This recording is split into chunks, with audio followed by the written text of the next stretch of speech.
Hi, Mox here. A lot of people have asked me to talk about the mental aspect of Wing Chun and how to cultivate this mind power. So that's what I'm going to do today. I know when we start talking about mind power, a lot of people start thinking we're getting into some pretty strange areas. You start thinking about people bending spoons with their mind, or some kind of Jedi mind trick to control people. It's going to be none of that. If you're expecting that, this is not the video you're looking for. Move along. Instead of anything mystical, I'm just going to try and keep it fairly basic, because after all, how can I convey what's going on inside my mind, especially through a medium such as this video? I'm going to try and share just two ideas of what you can try and incorporate in your training, specifically your Siu Lim Tao, to develop this mental aspect and see if that helps you in your training. Oh, and by the way, I apologize if you hear this howling sound. It's not some special effect I've thrown in for this mental power video. It's howling like a blizzard out there, so if you hear that, I apologize for that sound.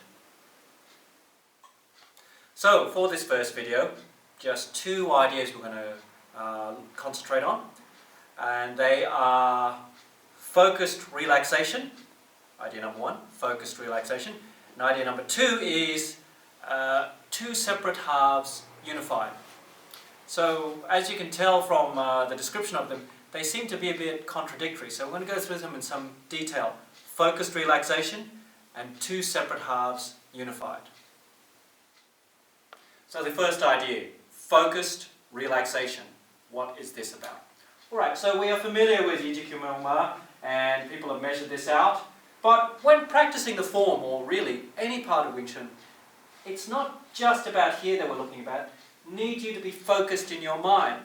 Now, some of the first things I noticed when people measure this out, they're concentrating on their arms and the legs, but then they get really relaxed in the head. And so they're kind of like, looking around, what am I going to have for dinner after class?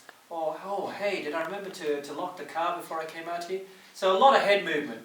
That to me is a dead giveaway that firstly, not the proper structure, but also their mind is elsewhere. But beyond that, even if they are standing perfectly still like this, if they are not concentrating on what they're doing, often the eyes will be a giveaway. They'll be looking around the room, so looking there or here, or the eyes just darting around. Hey, what are those guys doing? How come they get to train that? I'm better than that. All that sort of distraction. You need to clear your mind from all of that and focus on what you're doing. I'm not talking about achieving some sort of trance-like state where you're thinking nothing, but almost. Ignore all other distractions. Only be aware of what you are trying to achieve in your training. Otherwise you're wasting your time. So really, you've got to be focused. I'm talking about really focused. Be here in the class. Think about what you're doing, not your mind elsewhere on what you did this morning or what you're going to do tonight. Right here, what am I trying to achieve in my training? Focus. So if you are really focused and you're here and aware, what should you be focused on? Alright, a few ideas on what you should be focused on and why you need to focus so much. There's so many things to think about. For example, here in the stance, we know that the feet form like a triangular structure. And here at the apex of the triangle is where we're focusing our attention, where our center of mass is almost dropping forward, creating that forward intention. Not a physical one. You shouldn't be doing a stance so you're leaning forward like that physically, because then you can't move. You're locked forward like that. But your mind is traveling forward towards that point. So you have that forward intention. Okay, so mind towards there. Good. Thank you. I can feel that. Now if you're not, if you're just looking around the room or something, then I can feel that straight away. His mind is to now back forward again for me, please. Yes, that's it. Dropping his weight forward. Not so much physical, but mentally he's always concentrating on that forward intention and cultivating it. So we can also use this focus to achieve better relaxation. Not mental relaxation, but physical relaxation. When we are really present and here, then you can go inside yourself, gain a better understanding and feeling of your body. Can you feel, for example, that you have, let's say that you're tense up and one shoulder is slightly up higher than the other? Can you feel that? And maybe it's relaxed down. He's got a better awareness of his body now. Can you feel if perhaps one hand you're slightly cocked more than the other. All these slight things that creep in. Now, when you move beyond the beginner level, because beginners tend to be quite, when I talk to them about this, they're quite aware about this side of the body. But then I might ask them, how is your left outside toe? Is it in contact with the ground? Not really sure. Years ago, many years ago, when I was in the army, I remember as they're training you to be your platoon commander, in the middle of the night, in the middle of an exercise, they'd come up and wake you up and ask you to report. Where are all your men? Account for your whole platoon. What is their status? What's their ammunition supply? On the spot, every second, you need to know what's going on. Well, it's kind of similar here. You need to have really good mental focus, so at any stage, you know what's going on in your entire body. How are my feet? How's my balance? Not just Siu Lim Tao doing it all up here or concentrating on the chest area, every part of your body. How's your knee joint? How's the hip? Be aware.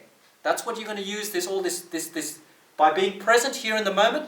All your mental faculties are going to be engaged so that you gain awareness for your whole body.